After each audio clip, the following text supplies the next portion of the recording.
Rem. Jadi hari ini kita sudah masuk ke bab baru ya, bab baru pertama kali juga, barisan dan deret aritmetika. Jadi nanti kita ada dua hal yang akan kita pelajari, yaitu barisan aritmetika dan geometri. Yang pertama, menemukan pola barisan dulu. Jadi sebelum masuk ke barisan aritmetika, kita akan belajar tentang pola terlebih dahulu.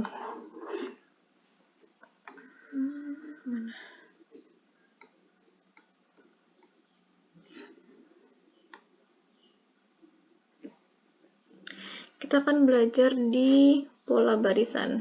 Jadi menurut saya pola ini sangat penting dipelajari ya, karena gini, nanti setiap kalian akan seleksi masuk entah itu ke perguruan tinggi atau masuk ke melamar pekerjaan atau pokoknya tes-tes itu biasanya kan ada pola. Matematikanya itu yang utama adalah pola. Karena memang matematika itu sebenarnya adalah memahami pola gitu. Jadi kalau kita sudah tahu polanya, kita akan mudah untuk menyelesaikan masalah kayak gitu. Kenapa? Ya itu tadi, kenapa pola pasti ada di tes seleksi masuk atau tes apapun itu, karena pola ini dianggap sebagai kemampuan dasar yang mestinya dimiliki oleh setiap orang gitu ya. Maksudnya gini, kalau dia bisa memahami pola, bisa tahu pola, itu berarti kemungkinan besar dia akan mudah menyelesaikan masalah-masalah di kehidupan gitu. Jadi intinya matematika itu di pola. Itulah. Terus coba perhatikan ilustrasi berikut ini. Data uang saku seorang anak sekolah setiap hari adalah 10.000. Jadi seorang anak itu diberikan uang saku 10.000 oleh orang tuanya. Dan orang tuanya itu pengen menambah, kayak menumbuhkan niat menabungnya, makanya orang tua memberikan tambahan uang saku sebesar 1.000 setiap harinya. Jadi menambahkan uang saku setiap 1.000 setiap harinya. Nah, dari masalah ini kita bisa bentuk polanya, kita bisa bentuk barisannya seperti ini. Barisan yang terbentuk dari ilustrasi di atas adalah 10.000, ini pertama kali kan 10.000, terus bertambah 1.000. Kemudian hari berikutnya juga ditambahin lagi 1.000, jadi 12.000. Hari berikutnya ditambahkan lagi 13.000. Jadi begitu. Ilustrasi ini bisa terbentuk suatu pola seperti ini. Nah, kemudian pola dari barisan itu apa ya? Polanya ini. Polanya adalah bertambah 1.000. Gitu. Jadi pola itu kayak kita bisa membaca itu barisan itu bertambah atau berkurang atau dikalikan. Pokoknya membentuk pola tertentu yang kita bisa baca maksud polanya apa. Sampai sini ada pertanyaan?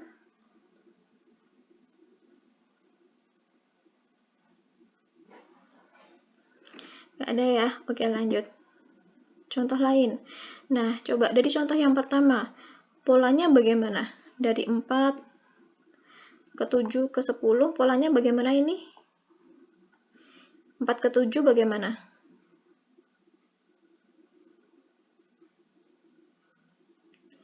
4 ke 7 ini bagaimana bertambah dengan 3. 7 ke 10 bertambah 3 juga. Jadi setiap suku dia akan bertambah 3. Kemudian setelah kita tahu polanya, maka kita bisa mengisi titik-titik ini. Ini apa ini? Isinya berapa di sini berarti? Setelah 13 berarti di sini bilangan berapa? 16. Setelah itu berapa? Oke, dan seterusnya.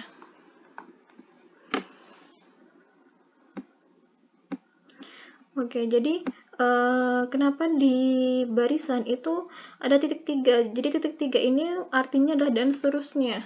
Gitu ya. Jadi titiknya itu mesti 3 karena itu memiliki arti tertentu. Kemudian yang ini berapa kalau yang ini? 4 ke 3, 4 ke 1, 1 ke negatif 2, berapa?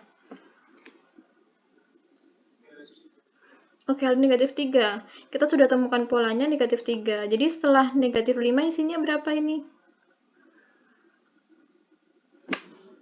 Oke, good. Negatif 8. Terus habis itu negatif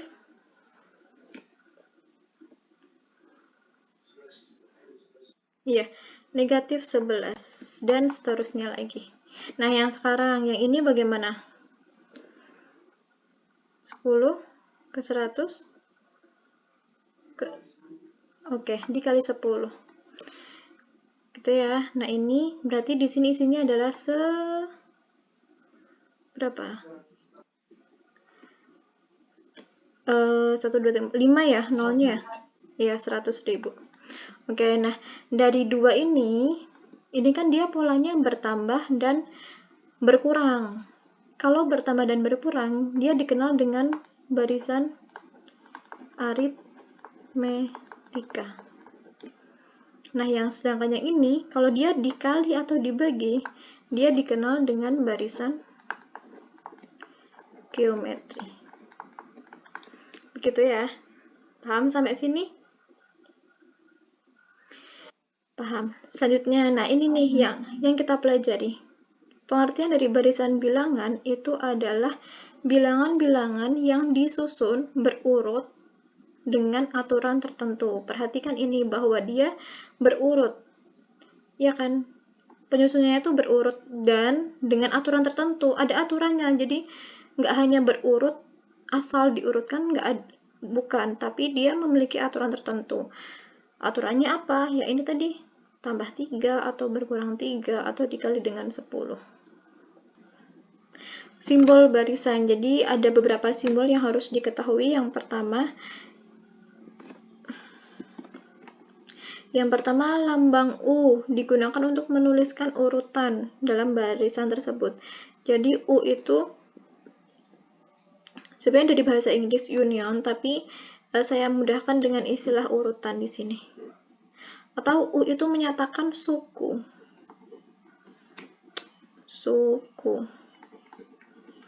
Gitu. Jadi, gini penggunaannya. Urutan ke-1 atau urutan pertama dilambangkan dengan U dalam kurung 1. Atau U, subscript 1. Urutan kedua dilambangkan dengan U dalam kurung 2 atau U subscript 2. Nah, yang biasa digunakan itu yang sebelah ini. Yang sering banget digunakan di buku-buku itu yang ini, U1, U2. Artinya suku ke-1 atau suku kedua, dan seterusnya begitu. Nah, contohnya ini kan yang tadi ya, yang uang saku tadi.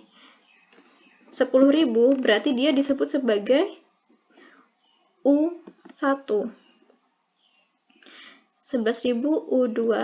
Kalau yang 12.000 berarti U berapa? U3. Good. 13.000 U4. Yang ini U5. Kalau yang suku ke N berarti dilambangkan dengan UN gitu. Nah, jadi ada titik 3 juga ya, dan seterusnya artinya. Ada banyak bilangan di sini yang tidak tertuliskan, tapi ada gitu. N ini biasanya untuk menyebutkan suku keberapa. Jadi bebas, nanti N bisa diisi ke, misalkan ini 5 ya, bisa diisi ke 20, bisa diisi ke 100 gitu. Nah, nanti tujuan kita untuk menemukan UN ini dari suatu barisan bilangan. Jadi UN diperlukan untuk mempermudah kita menemukan bilangan kesekian. Misalkan ini, dari U5 ini, kalau ditanyakan U100 misalkan, kalau ditanya U100, gitu kan, kita harus menjabarkannya sampai jauh. Masa ya gitu? Nggak mungkin kan ya? Nah, makanya kita harus temukan dulu rumus UN-nya. UN-nya itu apa? Rumusnya apa? Kita temukan dulu. Menemukannya bagaimana? Dengan melihat polanya. Gitu. Nah, nanti setelah ini kita akan belajar menemukan pola suatu barisan. Oke, saya lanjutkan.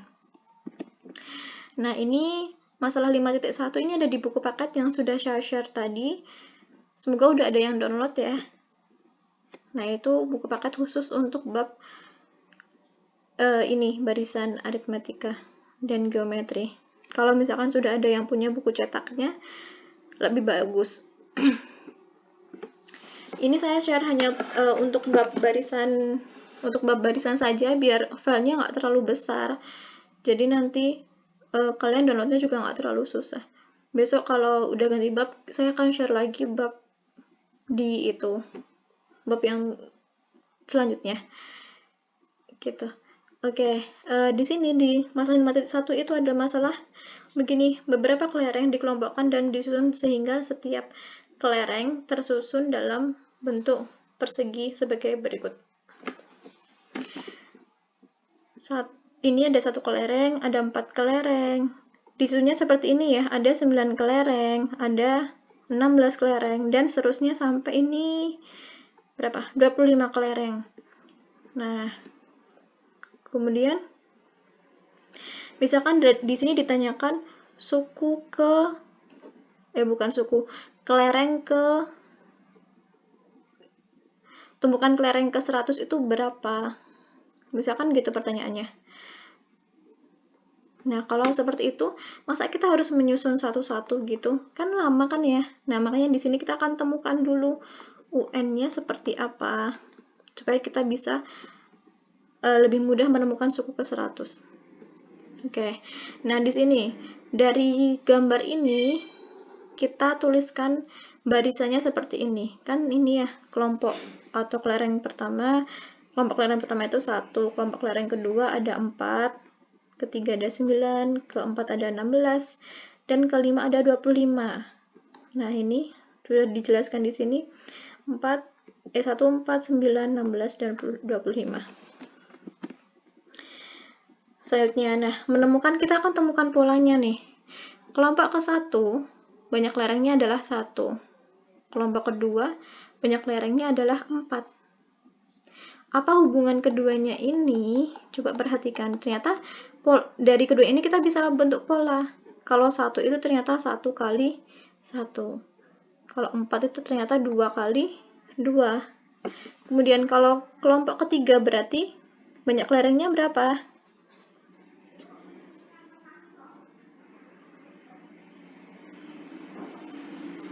Kelompok ketiga banyak kelerengnya ada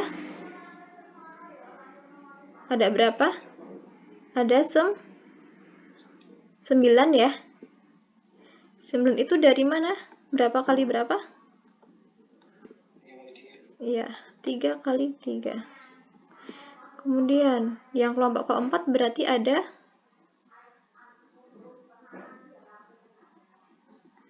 16. 16 itu dari 4 kali 4. Oke, kalau kelima? Yes. Kalau kelima berarti berapa? 2, 5. Kelima itu dari 5 kali 5. Oke, paham ya? Nah, jadi perhatikan di sini hubungannya. Ketika dia 4, kelompok keempat, maka polanya adalah 4 kali 4. Ketika dia kelompok kedua, polanya adalah 2 kali 2. Ada hubungannya ya? Sama ya, ternyata ya. Gitu. Jadi, yang namanya pola itu keberapa atau suku, ini bisa kita sebut juga dengan U tadi. Suku kedua itu adalah 2 kali 2. Suku kelima itu berarti 5 kali 5. Nah, kalau sekarang yang KN atau suku KN. Suku KN itu berarti, ini kita skip dulu ya. Boleh kita kosongin dulu. Kita kesini dulu. Kalau suku KN berarti ini ngikutin pola yang di atas perkalian, berarti apa kali apa?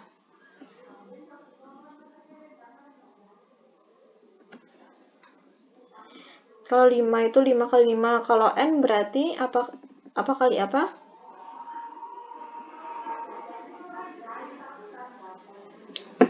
Kalau N berarti gimana?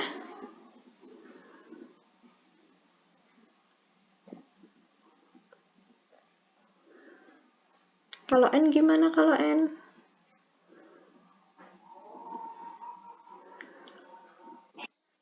Yes, iya benar sekali. N kali N. Berarti di sini apa?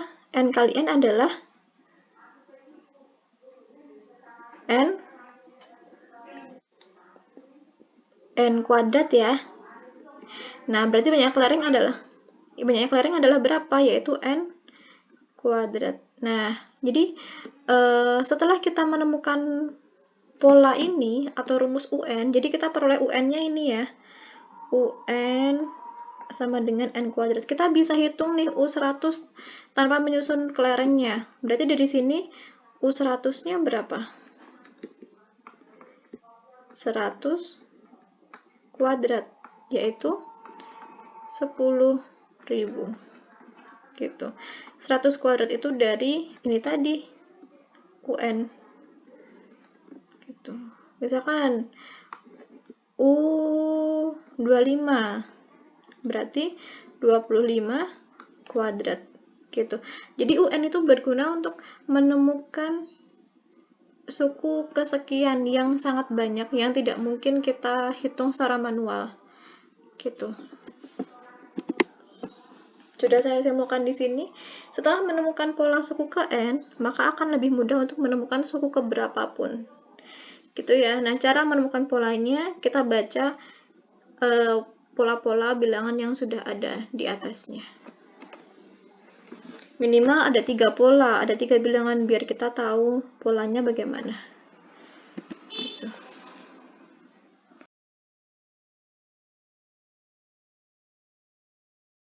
B, C, dan seterusnya. Nah, ternyata dia akan bermulai A lagi ketika urutan ke-11. Perhatikan di sini ketika urutan ke-20, dia akan berhenti di D dan akan bermulai lagi dengan A. Nah, jadi maksudnya apa? Maksudnya bahwa pola ini akan berulang setiap kelipatan 10. Paham ya? Nanti setelah 10 dia akan mulai A. Setelah 20 di sini akan ada A. Setelah 30 berarti urutan ke-31 adalah A lagi. Dia akan bermula lagi. Gitu. Nah, kita kan sudah tahu polanya tuh. Polanya adalah dia akan mulai dari A setelah urutan ke 10 selesai. Setelah kelipatan ke 10 ya. Nah, kembali ke soalnya. Soalnya adalah tentukan huruf pada urutan ke 2 pangkat 5 kali 3 pangkat 3. Tinggal kita hitung saja. 2 pangkat 5 kali 3 kali pangkat 3 adalah 2 pangkat 5 itu 32. Kemudian 3 pangkat 3 itu adalah 27. Ketika dikalikan hasilnya adalah 864. Nah, 864 ini kita kan harus cari. Tadi polanya adalah setiap kelipatan ke-10 dia akan bermulai lagi dari pola pertama, dari urutan pertama. Nah, berarti 864 itu kita uraikan. 864 itu ternyata 86 kali 10. Ini ya, ini adalah kelipatan 10-nya ditambah 4. Gitu. Nah, jadi dia sisanya adalah 4. Otomatis kita cek lagi. Kan tadi ya, ketika sudah selesai 10, dia akan bermula dari A lagi. A. Urutan keempat adalah C. Berarti kesimpulannya, huruf pada urutan ke-2 pangkat 5 kali 3 pangkat 3 adalah huruf C. Gitu. Kita tahu dari sisanya tadi. Sisanya adalah 4. Berarti kita cek aja 4 itu hurufnya apa. Ternyata hurufnya adalah C. Gitu. Selain contoh itu, ada contoh lagi 5.2 dan seterusnya, masih banyak contoh di sini. Kalian bisa pelajari lagi lebih lanjut. Kalau ada pertanyaan silahkan ditanyakan. Mungkin pertemuan berikutnya kita akan masuk di sini konsep barisan aritmatika. Kalau tadi kita baru belajar bagaimana menemukan suatu pola, besok kita akan belajar tentang barisan aritmatika. Nanti sudah kita gunakan rumus UN dan SN yang sudah kalian gunakan di SMP dulu.